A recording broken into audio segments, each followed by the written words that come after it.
ពេលដែលបងមានប្រសាសន៍តាក់ទងមួយនឹងថាគាត់សម្រុកដកពេកធនាគារខ្វះសាច់ប្រាក់តើគាត់នឹងខ្វះជារៀងរហូតទេឬក៏ជាប្រតិបត្តិការដែលធនាគារអាចនឹងរៀងយឺតពេលធម្មតាធនាគារមួយមានគោលនយោបាយអំពីថវិកាបំរុងនឹងហើយមួយថវិកាបំរុងនៅធនាគារជាតិនិងមួយទៀតប្រាក់បំរុងដែលនៅក្នុងប្រតិបត្តិការរបស់ធនាគារដូចជាប្រាក់បំរុងសម្រាប់ប្រតិបត្តិការឬក៏ប្រាក់បំរុងសម្រាប់ប្រជាពលរដ្ឋគាត់មកដកជាអ្នកប្រតិបត្តិធនាគារត្រូវតែបំរុងសាច់ប្រាក់ហ្នឹងប៉ុន្តែបើកាលណាសម្រុកមកដកទាំងអស់ច្បាស់ជាមានការខ្វះខាតហើយបាទបងអាចខ្វះយូរអាចខ្វះឆាប់វាស៊ីសងទៅលើធនាគារនោះអញ្ចឹងវាលើសពីក្រុមហ៊ុនធនាគារគឺជាស្ថាប័នមួយដែលត្រូវការទំនុកទុកចិត្តពីសាធារណជនបាទបងនៅក្នុងពេលបច្ចុប្បន្ននេះមនុស្សជាច្រើនភ្ញាក់ឡើងមើលព័ត៌មានពាក់ព័ន្ធជាមួយនឹងវិស័យហិរញ្ញវត្ថុហើយនៅពេលដែលមើលព័ត៌មានហើយមានការព្រួយបារម្ភខ្លាំងអំពីវិស័យនេះខ្លាំងមែនទែនប៉ុន្តែនៅក្នុងកលៈទេសៈបែបនេះអ្វីដែលយើងត្រូវការមិនមែនជាភាពភ័យខ្លាចទេក៏ប៉ុន្តែជាភាពច្បាស់លាស់ហើយភាពច្បាស់លាស់កើតឡើងតាមរយៈចំណេះដឹង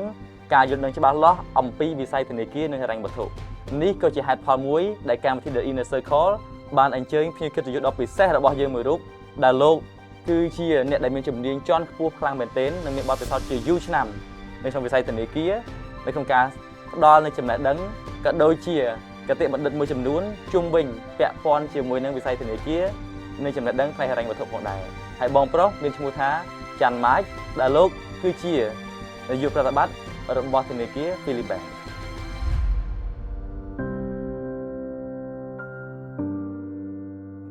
ជំរាបសួរបងសុខសប្បាយបងសុខសប្បាយបាទអរគុណមែនទែនដែលបងចូលរួមជាមួយកម្មវិធីរបស់យើងនៅថ្ងៃនេះដូចខ្ញុំបានលើកឡើងពីខាងដើមនៅក្នុងបច្ចុប្បន្ននេះមនុស្សយើងនៅពេលដែលមើលព័ត៌មានគាត់មានការព្រួយបារម្ភខ្លាំងមែនទែនពាក់ព័ន្ធជាមួយនឹងលុយរបស់គាត់និយាយមែនទែនទៅដោយសារតែយើងឃើញថាមកដល់ម៉ោងនេះវិស័យធនាគាររបស់យើងជាពិសេសគឺចំណាត់ការមួយចំនួនពីសំណាក់ធនាគារជាតិនៃកម្ពុជាឬក៏ហៅកាត់ថា NBC បានចាត់វិធានការមួយចំនួនទៅលើ bank ឬក៏ធនាគារមួយចំនួនដើម្បីធ្វើឲ្យវិស័យធនាគាររបស់យើងរីកចម្រើនតែនៅពេលដែលប្រជាជនឃើញបែបនេះគាត់ចាប់ផ្ដើម panic បារម្ភខ្លាំងមែនទែនថាតើវាអាចនឹងមានផលប៉ះពាល់អីខ្លាំងទេដែលលុយរបស់គាត់ដាក់នៅក្នុងធនាគារអាចនឹងមានបញ្ហាអញ្ចឹងក្នុងនាមបងជាថ្នាក់ដឹកនាំដ៏មានបទពិសោធន៍យូរឆ្នាំមួយរូបនៅក្នុងឧស្សាហកម្មមួយនេះនៅពេលដែលបងសម្លឹងមើលស្ថានភាពនៅពេលបច្ចុប្បន្នថាតើអ្វីទៅជាការពិតដែលកំពុងកើតឡើងបើប្រៀបធៀបជាមួយនឹងការភ័យខ្លាចរបស់អតិថិជនរបស់យើងផងដែរអរគុណបាទបងអរគុណតាមធម្មតាទេប្រជាពលរដ្ឋកន្លងមកនេះលោកភាគច្រើនប្រជាពលរដ្ឋយើងលោកជឿជាក់លើវិស័យធនាគារច្រើនណាស់បាទហើយអ្នកខ្លះដែលគាត់មានលុយនោះគាត់តែងតែប្រើសេវាកម្មឬក៏ដាក់ប្រាក់អន្សំវាស៊ីសងទៅលើធនាគារនីមួយៗហើយស៊ីបាទធម្មតាធនាគារមួយមានវិធីសាស្ត្របាទមានគោលនយោបាយថវិកាបំរុងហ្នឹងហើយបាទបងមានថវិកាបំរុងមាន2មានមួយថវិកាបំរុងនៅធនាគារជាតិដែលតម្កល់នៅធនាគារជាតិបំរុងទៅលើដើមទុននិងបំរុងទៅលើប្រាក់អន្សំនិងមួយទៀតប្រាក់បំរុងដែលនៅក្នុងប្រតិបត្តិការរបស់ធនាគារដូចជាប្រាក់បំរុងសម្រាប់ប្រតិបត្តិការឬក៏ប្រាក់បំរុងសម្រាប់ប្រជាពលរដ្ឋគាត់មកដកអញ្ចឹងណាបាទយើងត្រូវតែបែងចែកបាទយើងត្រូវ reserve អាហ្នឹងបាទថាធ្វើម៉េចប្រជាពលរដ្ឋមកដកយើងមានលុយដកឲ្យគាត់ពេលដែលបងមានប្រសាសន៍តាក់ទងមួយនឹងថាគាត់សម្រុកដកពេកធនាគារខ្វះសាច់ប្រាក់តើគាត់នឹងខ្វះជារៀងរហូតទេឬក៏ជាប្រតិបត្តិការដែលធនាគារអាចនឹងរៀងយឺតពេលឬក៏មានលំហូរនៃការដកប្រាក់យឺតយ៉ាវជាងមុនហើយនឹងត្រឡប់មករកភាពដើមវិញដូចខ្ញុំបញ្ជាក់អញ្ចឹងថាបើកាលណាគាត់សម្រុកមកដកទាំងអស់ច្បាស់ជាមានការខ្វះខាតហើយបាទបងប៉ុន្តែលោកប្អូនសួរថាអាចខ្វះយូរអាចខ្វះឆាប់វាស៊ីសងទៅលើធនាគារនោះបាទបងតើធនាគារនោះមាន liquidity reserve កម្រិតណាបាទបើសិនជាគាត់មាន liquidity reserve នៅក្នុងប្រតិបត្តិការឬក៏បំរុងសម្រាប់ប្រជាពលរដ្ឋដកហើយគាត់មាន standby line ទៀតបាទ standby line អាចគាត់ work out ជាមួយធនាគារផ្សេងឬក៏ធនាគារបរទេសឬក៏មកពី shareholder អាហ្នឹងគឺការស្ទះហ្នឹងមិនយូរទេតែបើសិនជា ប្រាក់បំរុងរបស់គាត់សម្រាប់ប្រជាពលរដ្ឋដកនឹងអាចនឹងមានការខ្វះខាត បាន ហើយបើសិនជាគាត់អត់មានអ្នក back up ទៀតអ្នក stand by ពីក្រោយដើម្បីចាក់ចូលអានឹងអាចនឹងជួបយូរ right អូខេ ចឹងនៅពេលដែលបងមានប្រសាសន៍នៅកន្លែងនេះធ្វើខ្ញុំចាប់អារម្មណ៍មួយថាវាអាស្រ័យទៅលើធនាគារនីមួយជាប្រតិបត្តិការជា policy គោលនយោបាយផ្សេងចឹងនៅក្នុងពេលដែលគណៈបែបនេះអញ្ចឹងខ្ញុំគិតថាការផ្លាស់ប្ដូរទិដ្ឋភាពហិរញ្ញវត្ថុមួយចំនួនដែលយើងតែងតែឃើញអ្នកសេដ្ឋកិច្ចគេហៅថា flight to quality ឬក៏ការផ្លាស់ប្ដូររបត់ទៅរកគុណភាពពលគឺប្រជាជនងាកទៅរកស្ថាប័នណាដែលរឹងមាំដែលអាចគួរឲ្យទុកចិត្តបានបំផុតតែម្ដងអញ្ចឹងសម្រាប់ប្រជាជនដែលកំពុងតែទស្សនានៅការសន្ទនារបស់យើងនេះថាតើអ្វីទៅដែលធ្វើឲ្យប្រព័ន្ធធនាគារកាន់តែរឹងមាំហើយហេតុអ្វីបានជាការសម្អាតឬក៏ industry clean up ដែល NBC កំពុងតែមានចំណាត់ការហ្នឹងវាបែរទៅជាសញ្ញាណវិជ្ជមានទៅវិញ តាក់ទងនឹងការ clean up បាន ដែលធ្វើឲ្យប្រព័ន្ធធនាគារកាន់តែល្អប្រសើរខ្ញុំឆ្លើយពីនេះដាច់ពីគ្នាទី1ខ្ញុំគ្រាន់តែផ្ដល់យោបល់ទៅប្រជាពលរដ្ឋលោកគួរតែស្វែងយល់ខ្លះដែរគឺមើលអំពីប្រវត្តិនៃប្រតិបត្តិការរបស់ធនាគារនៅក្នុងទីផ្សារ បាន តើគាត់មានរយៈពេលប្រមាណដែលគាត់ប្រតិបត្តិនៅក្នុងទីផ្សារស្រុកខ្មែរទី2តើអ្នកណាគេជាម្ចាស់ជាភាគទនិក បាន គាត់បាទមកពីណាមកពីប្រទេសណាហើយគាត់ប្រកបរបរអីអាហ្នឹងគាត់ស្វែងយល់គាត់ស្វែងយល់ទៅហើយគាត់គិតដោយខ្លួនឯងបាទដូចធនាគារ Philip អញ្ចឹងម្ចាស់ភាគទនិកគឺជាជនជាតិសិង្ហបុរី បាន ហើយគាត់ជាអ្នករកស៊ីនៅក្នុងវិស័យហិរញ្ញវត្ថុស្រាប់តែគ្រាន់តែមិន banking ទេគាត់វិស័យហិរញ្ញវត្ថុទៅលើ fund management បាន stock trading insurance អីផ្សេងៗ Karen បាទអញ្ចឹងខ្ញុំផ្ដល់យោបល់ថាគួរមើលអញ្ចឹងហើយបើសិនជាលោកអាចធម្មតាធនាគារទាំងអស់គាត់តែងតែមានគេហៅរបាយការណ៍audit បាន ចាំឆ្នាំហើយធនាគារទាំងអស់គេតែងតែចេញ annual report ប្រចាំឆ្នាំដែរបើលោកចេះអានពីប្រវត្តិអានអាហ្នឹងទៅដឹងប្រវត្តិធនាគារ បាន ហើយអានអាហ្នឹងទៅក៏ដឹងថាអូធនាគារហ្នឹងនៅក្នុងស្ថានភាពបែបម៉េចក្នុងនាមជាអ្នកប្រតិបត្តិធនាគារបើសិនជាធនាគារជាតិលោកមានចំណាត់ការទៅលើធនាគារដែលគាត់ពាក់ព័ន្ធរឿងអីផ្សេងដើម្បី clean up បាន ខ្ញុំគិតថាខ្ញុំសប្បាយចិត្តព្រោះដើម្បីធ្វើឲ្យធនាគារផ្សេងទៀតដែលគេកំពុងឈរជើងរឹងមាំហើយកំពុងប្រតិបត្តិការបានន័យថាគេមានភាពស្អាតស្អំ បាន វាទៅជា រឿងល្អ ឈ្មោះ បាន គេឈ្មោះរបស់ធនាគារទាំងអស់នោះក៏ដូចជាប្រព័ន្ធធនាគារទាំងមូលមានភាពរឹងមាំ I see បាទហើយមាន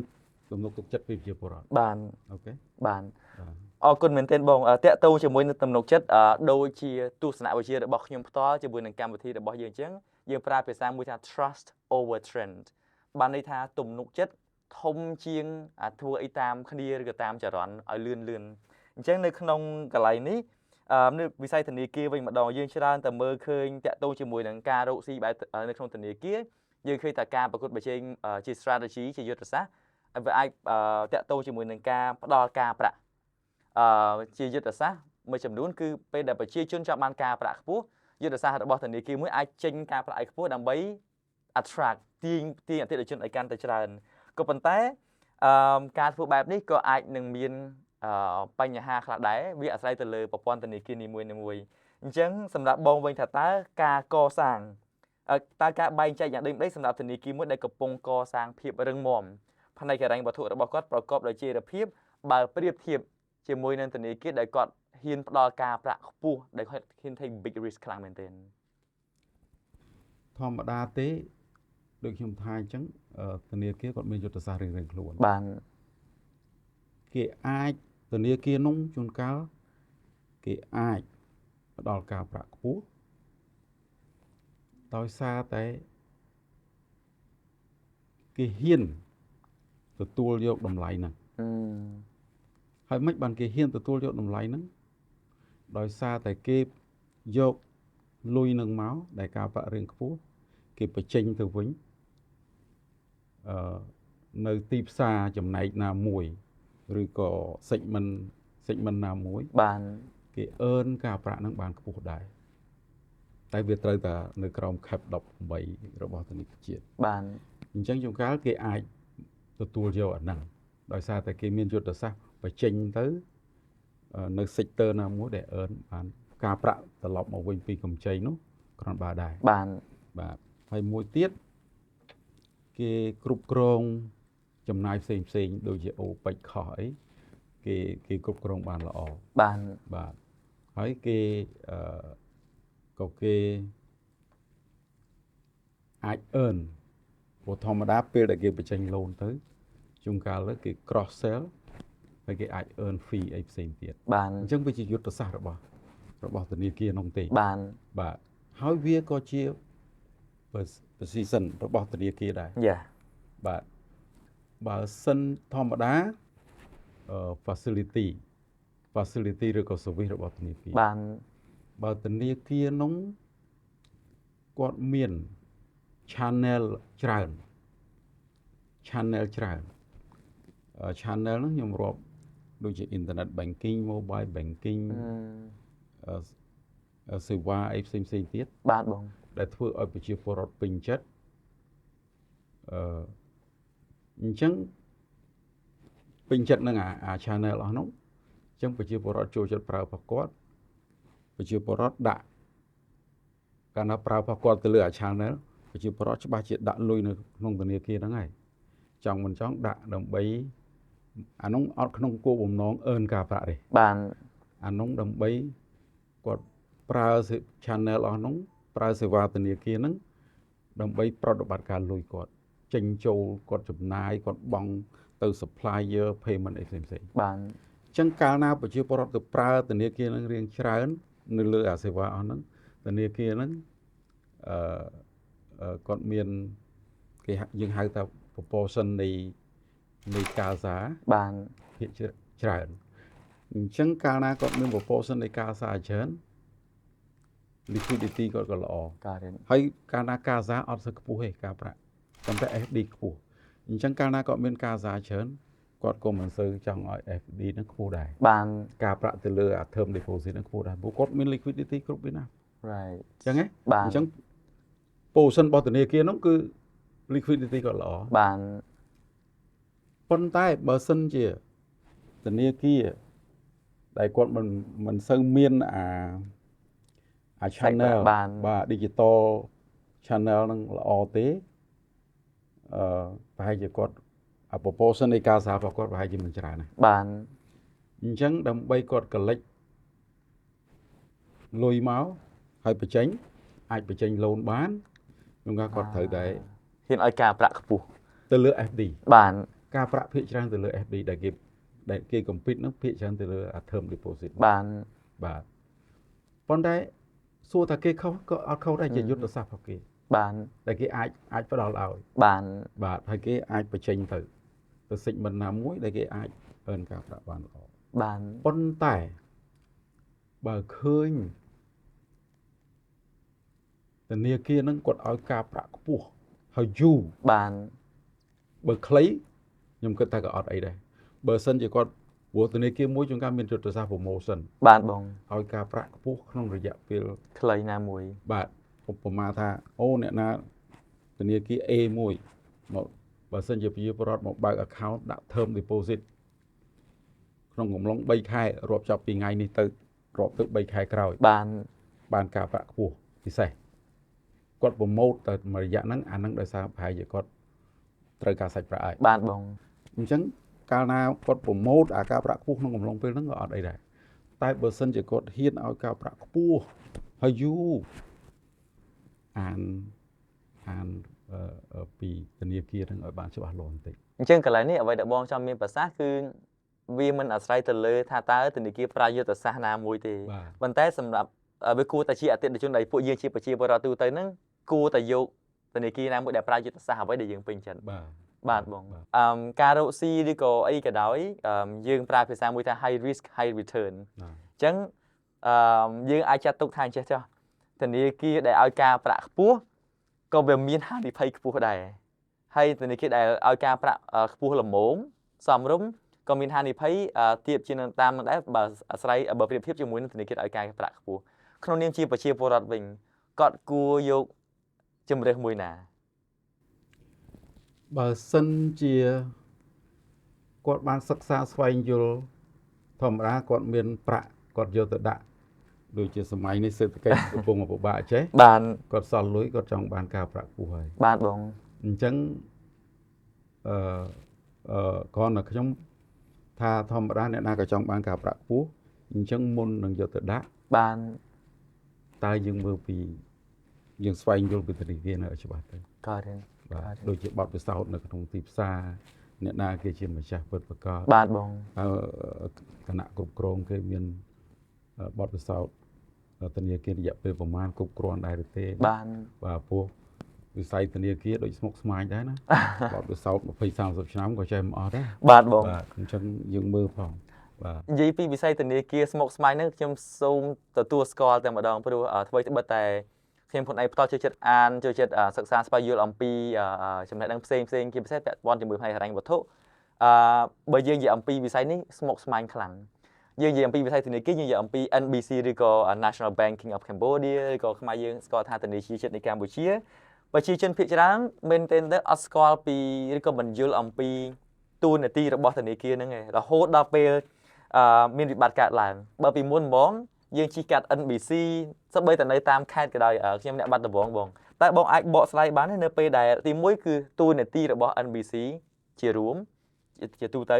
ហើយទី2គឺនៅពេលដែលធនាគារជាតិរបស់យើងនេះលូកដៃចូលទៅបិទឬក៏រៀបចំរចនាសម្ព័ន្ធរបស់ធនាគារមួយណាឡើងវិញហ្នឹងថាតើវាបញ្ជាក់ម្ដងទៀតថាតើវាជាបញ្ហារបស់ប្រព័ន្ធទាំងមូលឬក៏ជាផុសតាងមួយថាប្រព័ន្ធផ្លូវច្បាប់របស់យើងផ្នែកហិរញ្ញវត្ថុហ្នឹងវារឹងមាំផ្ដើមចេញពី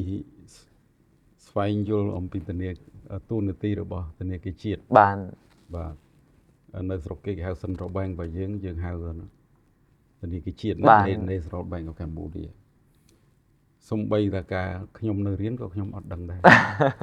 អញ្ចឹងប្រជាពលរដ្ឋលោកច្បាស់ជាអត់ដឹងបាទច្បាស់ជាអត់ដឹងថាស្អីគឺតួនាទីរបស់ធនាគារជាតិអញ្ចឹងខ្ញុំមិនលម្អិតទេប៉ុន្តែគ្រាន់តែប្រើពាក្យសាមញ្ញថាតួនាទីរបស់ធនាគារជាតិនៃកម្ពុជាគឺលោកមានតួនាទីគ្រប់គ្រងធនាគារទាំងអស់ពាណិជ្ជធនាគារឯកទេសបានមួយទៀតគេហៅគ្រឹះស្ថានដែលទទួលប្រាក់គេហៅ MDI បាទបងគ្រឹះស្ថានដែលទទួលប្រាក់បញ្ញើបាទ MDI មីក្រូហិរញ្ញវត្ថុអញ្ចឹងលោកមានតួនាទីគ្រប់គ្រងស្ថាប័នអស់ហ្នឹងបានហើយស្ថាប័នអស់ហ្នឹងធនាគារពាណិជ្ជធនាគារឯកទេសគ្រឹះស្ថានទទួលប្រាក់បញ្ញើមីក្រូហិរញ្ញវត្ថុហើយយើងមានស្អីមួយទៀតគេហៅ Rural Credit Operator បានអនុទានប្រតិបត្តិការអនុទានជនបទបានក៏នៅក្រោមធនាគារជាតិដែរអញ្ចឹងលោកមើលស្ថាប័នហិរញ្ញវត្ថុអស់ទាំងហ្នឹងលោកចេញជាគោលនយោបាយឲ្យប្រកាសថាស្ថាប័នអស់ទាំងហ្នឹងcomply ទៅតាមច្បាប់ណាវាមានច្បាប់ខ្លះវាជា international practice បានវាមានច្បាប់ខ្លះជាច្បាប់ local យើងអញ្ចឹងលោកតែងតែតាមដានមើលហើយអញ្ចឹងបានន័យថាស្ថាប័នអស់ទាំងហ្នឹងនៅក្រោមការគ្រប់គ្រងរបស់ធនាគារជាតិបាទតែងតែ report ទៅធនាគារជាតិណាជាមាន report ប្រចាំថ្ងៃប្រចាំសប្តាហ៍ប្រចាំខែប្រចាំឆ្នាំអញ្ចឹងអាហ្នឹងតួនាទីរបស់ធនាគារជាតិគឺមើលធនាគារហើយស្ថាប័នអស់ទាំងហ្នឹងជាស្ថាប័នឯកជនបានប៉ុន្តែធនាគារជាតិជាស្ថាប័នរដ្ឋអញ្ចឹងគាត់គ្រប់គ្រងអញ្ចឹងប្រកាសថាframework ទាំងអស់ regulatory framework ទាំងអស់គឺ up to date ហើយស្ថាប័នទាំងអស់ comply បើមិន comply អាហ្នឹងលោកនឹងមានវិធានការបាទអាហ្នឹងជាតួនាទីរបស់ធនាគារជាតិមិនតួនាទីរបស់ធនាគារជាតិមិនមានតួនាទីកាលខ្ញុំនៅពីក្មេងក៏គិតដែរខ្ញុំគិតថាធនាគារជាតិអាចចេញ loan បានឲ្យខ្ចីធនាគារជាតិ mình miền tu này thì cầm tranh bạ cầm tranh đôi thằng này kia thòm đà tệ បាទបង ព្រោះលោកជា supervision បើលោកចេញប្រាក់កម្ចីកំពិតជាមួយនឹងអាធនាគារឯកជនណា បាទបង អញ្ចឹងទូនាទីធនាគារជាតិ បាទ បាទប៉ុណ្ណឹងហើយបើសិនជាធនាគារនេះមានបញ្ហាធ្ងន់ធ្ងរលោកច្បាស់ជាលោកដៃចូលឡា បាទចឹងនៅពេលដែលធនាគារហ៊ានលូកដៃចូលឬក៏មិនថាពាក្យហ៊ានទេប៉ុន្តែបានលូកដៃចូលនៅក្នុងការបិទឬក្នុងការកែសម្រួលតើអាហ្នឹងជាសញ្ញាណល្អទេសម្រាប់ប្រជាជនខ្មែរគួរតែបារម្ភគួរតែភ័យខ្លាចឬក៏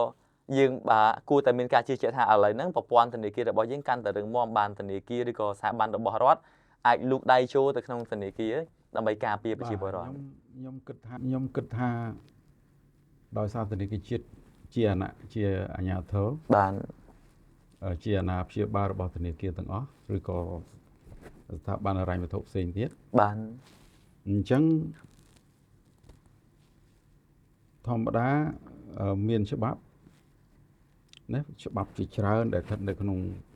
នៅក្រោមច្បាប់ធនាគារនិងហិរញ្ញវត្ថុហ្នឹងអញ្ចឹងបើសិនជាមានភាពមិនប្រក្រតី បាទ លោកនឹងលោកដៃចូលហើយ បាទ បាទត្រូវតែលោកដៃចូលហើយ ការរៀន តែក្នុងការលោកដៃចូល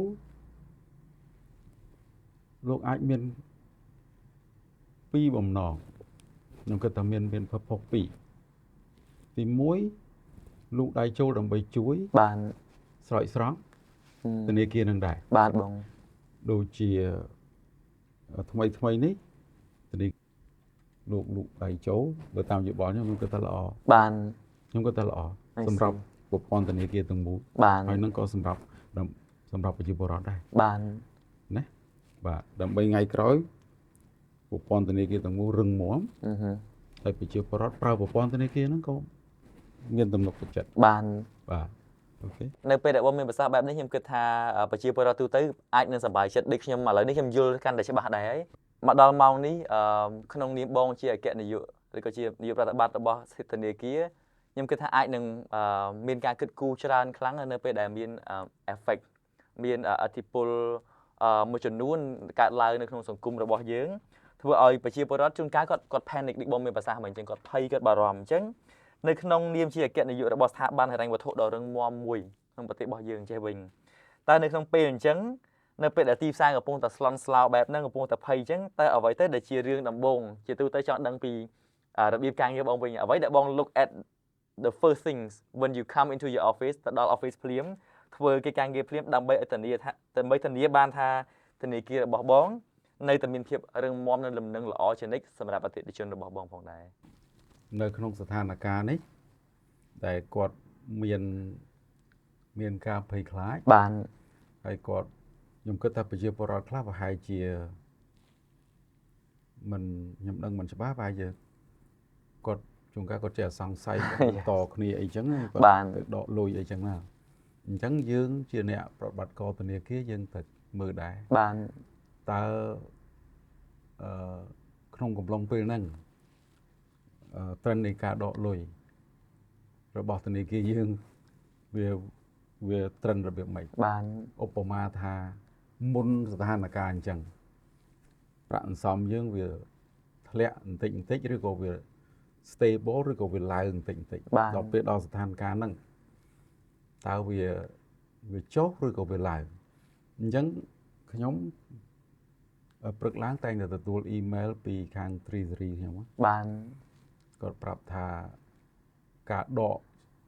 ការចេញហើយនឹងចូលប្រមាណចេញប្រមាណណិតប្រមាណហើយ liquidity យើងដែលយើងបំរុងមានប្រមាណ បាន យើងគិតថាគ្រប់គ្រាន់អត់ I see ហើយស្អីទៀតដែលយើងគួរគិតទៅមុខទៀត បាន ហើយក៏យើងរៀបចំ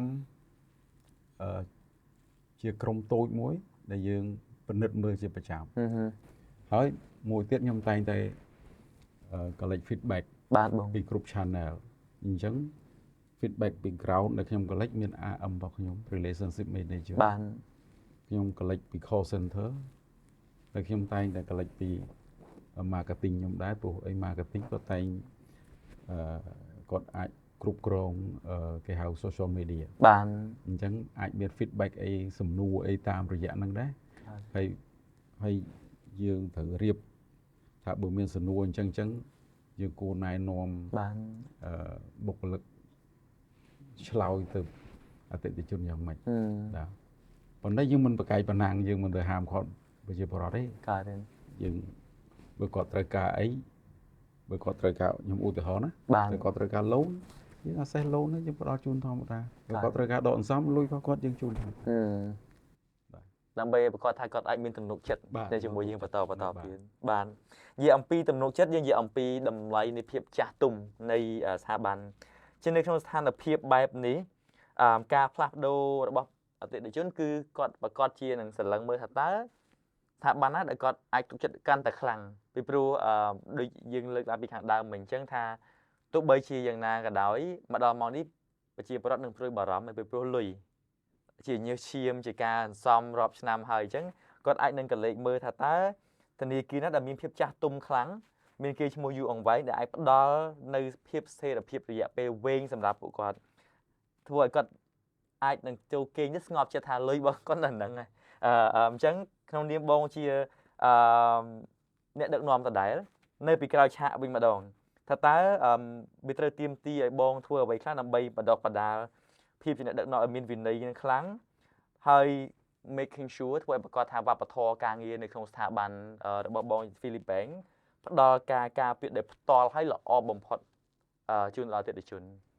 ខ្ញុំប្រើពាក្យថាយើងមានគោលនយោបាយ បាន ហើយគោលនយោបាយនោះច្រើនប្រភេទ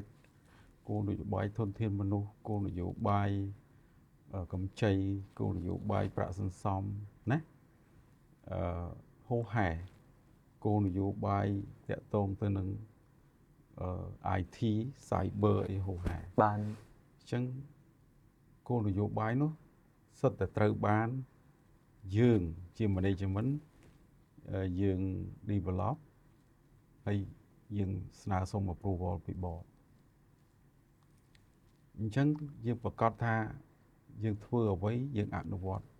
ទៅតាមគោលនយោបាយដែលយើងមានការឯកភាពពីក្រមប្រឹក្សាវិបាល បាន អូខេអាហ្នឹងមួយយើងត្រូវតែអនុវត្តព្រោះគោលនយោបាយនោះមានការបណ្ឌិតបញ្ចៃហើយថ្ងៃក្រោយទៅបើមានការខ្វះខាតអីយើងថែមថយទៀត បាទ ធនាគារជាតិពេលដែលលោកចុះមកត្រួតពិនិត្យក៏លោកមានខមមិនយើងក៏ថែមថយទៀតទទួលខមមិនតាមហ្នឹងខ្ញុំភាគច្រើនខ្ញុំធ្វើការជា team បាន បាទវាអាចក្រុមតូចវាអាចក្រុមធំខ្ញុំតែងតែពិភាក្សាគ្នាដើម្បីដោះស្រាយ បាន អញ្ចឹងភាពចាស់ទុំរបស់ខ្ញុំគឺខ្ញុំសម្របសម្រួលដើម្បីឲ្យ team ហ្នឹងធ្វើការជាមួយគ្នាបានល្អហើយយើងត្រូវ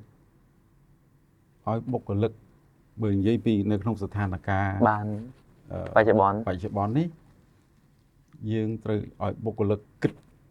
មានការប្រយ័ត្នប្រយែងថាស្អីគួរគាត់បើសិនជាមានគេសួរនាំអតិថិជនសួរនាំស្អីដែលគាត់ត្រូវឆ្លើយ បាន ណាស្អីដែលគាត់មិនគួរធ្វើខ្ញុំឧទាហរណ៍ថាទៅប្រកែកបណ្ណាំងជាមួយអតិថិជននេះមិនគួរធ្វើទេ បាន អូខេហើយយើងឆ្លើយដោយសមរម្យយើងប្រាប់អ្វីដែលជាការពិតហើយឲ្យគាត់រៀនគិតថាស្អីវានឹងមានផលប៉ះពាល់ដែរ បាន បើសិនជាឆ្លើយចេះវាប៉ះអីមិនឆ្លើយចេះប៉ះអីបើសិនជាមិនច្បាស់កុំឆ្លើយហ្មងទៅទុកឲ្យស៊ីញៀមនៃជំនាញឆ្លើយបាទអាហ្នឹងជាការណែនាំ បាទ បាទអញ្ចឹងវាបទពិសោធន៍ខ្ញុំហើយជាមួយនឹងស្ថានភាពនេះគឺខ្ញុំរៀបចំកិច្ចការអស់ហ្នឹង បានបង បាទ បាន អូខេ អរគុណមែនទែនបងសំណួរចុងក្រោយសម្រាប់អ្នកដែលស្ដាប់កម្មវិធីរបស់យើងជា key take away តែម្ដងអ្វីដែលគាត់គួរទទួលបានវិញម្ដងតើអ្វីទៅដែលជាកលឹះមួយចំនួនដើម្បីឲ្យទស្សនិកជនរបស់យើងដែលគាត់កំពុងតែតាមដាននៅពេលនេះអាចវិតម្លៃថាដៃគូហិរញ្ញវត្ថុរបស់គាត់ជាដៃគូគួរឲ្យទុកចិត្តធ្វើទៅបើតើបងបានលើកឡើងពីខាងដើមមិញតែខ្ញុំចង់លើកពី3ចំណុចដែលជាលក្ខណៈសម្បត្តិរបស់គ្រឹះស្ថានហិរញ្ញវត្ថុដែលគាត់កំពុងតែប្រើប្រាស់ឬក៏គាត់កំពុងតែស្វែងរកហ្នឹងគាត់គួរទៅទុកចិត្តហើយគាត់អាចជឿជាក់បានទី1ទី2និងចុងក្រោយតើអ្វីទៅដែលជាចំណេះដឹងហិរញ្ញវត្ថុមួយចំនួនដែលប្រជាពលរដ្ឋខ្មែរយើងទូទៅគួរតែមានដើម្បីឲ្យប្រកាសថា ទោះបីជាក្នុងកលៈទេសៈបែបណាក៏ដោយគាត់អាចគ្រប់គ្រងស្ថានភាពបានទៅលើស្ថានភាពហិរញ្ញវត្ថុរបស់គាត់ អញ្ចឹងគួរមើលថាការអាយុកាលទីមួយអាយុកាលគាត់តែគាត់ប្រតិបត្តិការក្នុងទីផ្សារហ្នឹងយូរនៅ បាន ខ្ញុំអាចលើកប្រហែលជាលើសពី3ទី2គាត់គួរស្វែងយល់ថាធនាគារហ្នឹងមកពីណាមកពីប្រទេសណា បាន ម្ចាស់ភាគទុននឹកមកពីណាទី3គួរស្គាល់ពីអ្នកណាគេដែលជាក្រុមនៃអ្នកគ្រប់គ្រងខ្ញុំមិននិយាយបុគ្គលទេ បាន ធម្មតាគេសំដៅទៅលើអគ្គនាយកគេសំដៅទៅលើនាយកប្រតិបត្តិបើខ្ញុំគិតថារន្តធនាគារមួយត្រូវការជាក្រុម right អញ្ចឹងគួរមើលបទពិសោធន៍អ្នកគ្រប់គ្រង បាន មានភាពចាស់ទុំមានបទពិសោធន៍រយៈពេលគ្រប់គ្រាន់នៅអូខេហើយជាពិសេសបទពិសោធន៍ក្នុងការគ្រប់គ្រងធនាគារនៅទីផ្សារក្នុងស្រុកនេះ បាន មើលហ្នឹងដូចខ្ញុំលើកមិញថាមើលបទពិសោធន៍ បាទ management quality មើលបទពិសោធន៍របស់គាត់ទៅmid guideline ហ្នឹងអត់ បាន ព្រោះវាកាន់តែខ្ពស់ភាគរយកាន់តែខ្ពស់កាន់តែល្អបានន័យថាធនាគារហ្នឹងមាន liquidity ខ្ពស់ បាន បាទអញ្ចឹង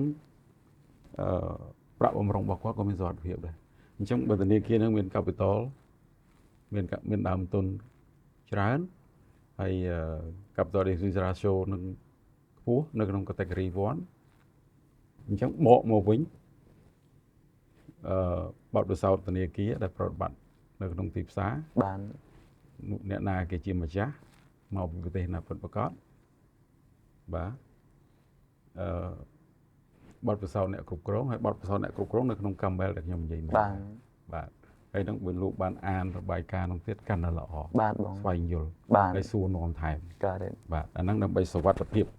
បស់គាត់ បាន យូរអង្វែង បាន បាទ ពិសេសមែនទែនបងមានអីជាសារចុងក្រោយសម្រាប់អតិថិជនទូទៅរបស់ Philip Bank ក៏ដូចជាប្រជាពលរដ្ឋយើងតាក់ទងជាមួយចំណេះដឹងផ្នែកហិរញ្ញវត្ថុចុងក្រោយសម្រាប់ពួកគាត់ ប៉ុន្តែពេលដែលខ្ញុំមក involve ជាមួយ SME ហើយ corporate loan ខ្ញុំអត់សូវ detail ទៅអា micro ប៉ុន្តែទូមិនដោយ message ខ្ញុំដែលខ្ញុំចង់ផ្ដល់ភាគច្រើនលោកត្រូវការកម្ចី បាន ខ្ញុំគិតថាបើ SME អតិថិជនដែលជា SME និង corporate ភាគច្រើនគាត់យល់ បាន គាត់យល់អំពីតម្លៃបានន័យថាលុយដែលគាត់ខ្ចីទៅអត្រាការប្រាក់យ៉ាងម៉េច បាន គាត់យល់អំពីលក្ខខណ្ឌ loan វាយ៉ាងម៉េចមានពិន័យអីខ្លះមិនមានពិន័យអីខ្លះអញ្ចឹងណា បាន បាទប៉ុន្តែសម្រាប់ខាង micro loan ដែលខ្ញុំមានបទពិសោធន៍ហើយធនាគារ Philip រងថ្ងៃក៏នៅមាន micro loan ដែរ បាទបង ប្រជាពលរដ្ឋភាគច្រើនគាត់មិនសូវមានចំណេះដឹងដែលខ្ញុំរៀបរាប់ហ្នឹងទេ បាន តាក់ទងទៅនឹងអត្រាការប្រាក់លក្ខខណ្ឌនៃ loan អីក៏អត់ដឹងទេបាទគាត់មិនសូវយល់ទេអញ្ចឹងគាត់ថាខ្ញុំសម្រាប់ប្រជាពលរដ្ឋដែលជានៅជនបទកសិករចំណុចទី1គឺគាត់សុំគាត់កុំប្រឡូកពុកប៉ាក់ជាមួយលុយឯកជនព្រោះលុយឯកជនវាថ្លៃ បាន ទោះបីជាគេប្រាប់គាត់ថា 1% ក៏ដោយប៉ុន្តែ 1% នោះគេមានវិធីគណនាគេដល់ពេលមែនតែនទៅទៅគណនាគេហៅការប្រាក់ប្រសិទ្ធភាពខ្ពស់ បានបង អញ្ចឹងគុំទៅឯកជនហើយឯកជនមិនបានអនុវត្តផ្លូវច្បាប់ទេ បាន មិនអនុវត្តតាមច្បាប់ទេ message ខ្ញុំមួយទៀតទៅប្រជាពលរដ្ឋអាហ្នឹងទៅទូទៅអ្នកនៅជនបទក៏ដូចនៅទីក្រុងប្រយ័ត្នអំពីព័ត៌មានផ្ទាល់ខ្លួន ព្រោះវាតាក់ទងទៅនឹងអាហ្នឹងខ្ញុំប្រើពាក្យខ្មែរអីតាក់អាចថាប្រើពាក្យ scam បាទបង គេអាច scam យើងបាន បាទ អាហ្នឹងគេអាច scam យើងបាន បាន ព្រោះមាន case នឹងកើតមានហើយបាទគេ scam យើងបានអា digital ហ្នឹងវាល្អមែន បាន ប៉ុន្តែបើយើងមិនប្រយ័ត្នយើងក៏ជាជនរងគ្រោះដែរ បាន ដូចជាលេខ ID យើងណាលេខ National ID យើងគួរឲ្យអ្នកណាដឹងទេគេអាចបង្កើត account ឬក៏គេអាចលួច lock ចូលទៅ account របស់យើងហើយគេ access account របស់យើងបាន អញ្ចឹងគេអាចលួចលុយយើងបាន បានបង អញ្ចឹងខ្ញុំចង់ឲ្យប្រជាពលរដ្ឋប្រើ digital ហ្នឹងវាល្អហើយ បាន ប៉ុន្តែស្វែងយល់អំពីហានិភ័យហ្នឹងឲ្យបានច្រើនតិច បាន តែស្អីទៀតដែលគួរប្រុងប្រយ័ត្ន បាន បាទខ្ញុំមានរឿងច្រើនប៉ុន្តែខ្ញុំលើកឧទាហរណ៍មិញវារៀងតិចដោយសារខ្ញុំចាំវាមិនលម្អិតណា បានបង តែ បាន ខែហ្នឹងមានរឿង នឹងអាចមានឱកាសជជែកជាមួយបងរឿងផ្សេងទៀតខ្ញុំគិតថាចំណេះដឹងហិរញ្ញវត្ថុនេះគឺសំខាន់ខ្លាំងមែនទែនហើយដែលបងមានប្រសាសន៍ជាងខ្ញុំគិតថាប្រជាជនខ្មែរយើងបានខ្លាចជាជនរងគ្រោះច្រើនណាស់ បាទ តើតើជាមួយនឹងរឿង scam តាំងពីជំនាន់កាលខ្ញុំនៅក្មេងៗ call ទូរស័ព្ទយកតែម្ដងប្រើលេខបានឥឡូវហ្នឹងជំនាន់ digital កាន់តែគ្រោះថ្នាក់បន្ថែមទៀតបាន បាទកាន់តែគ្រោះថ្នាក់ បាទបងអរគុណបងមែនទែនសម្រាប់ការចែករំលែកចំណេះដឹងដ៏ល្អនេះហើយខ្ញុំគិតថាបងបាន reassure ធ្វើឲ្យអតិថិជនក៏ដូចជាប្រជាពលរដ្ឋខ្មែរទូទៅហ្នឹងបានយល់ច្បាស់ពាក់ព័ន្ធជាមួយនឹងប្រព័ន្ធហិរញ្ញវត្ថុការប្រើប្រាស់ធនាគារដែលរឹងមាំគួរទុកចិត្តបានហើយជាពិសេសគឺដំបូងមានចុងក្រោយតាក់ទងជាមួយនឹងការប្រយ័ត្នប្រយែងជាមួយនឹងការប្រើប្រាស់ digital អរគុណហើយជូនពរបងក៏ដូចជាក្រុមការងាររបស់ធនាគារ Philip Bank ឲ្យកាន់តែរីកចម្រើនដើម្បីបម្រើអតិថិជនឲ្យកាន់តែល្អបន្ថែមផងដែរបងអរគុណបងបាទ អរគុណច្រើន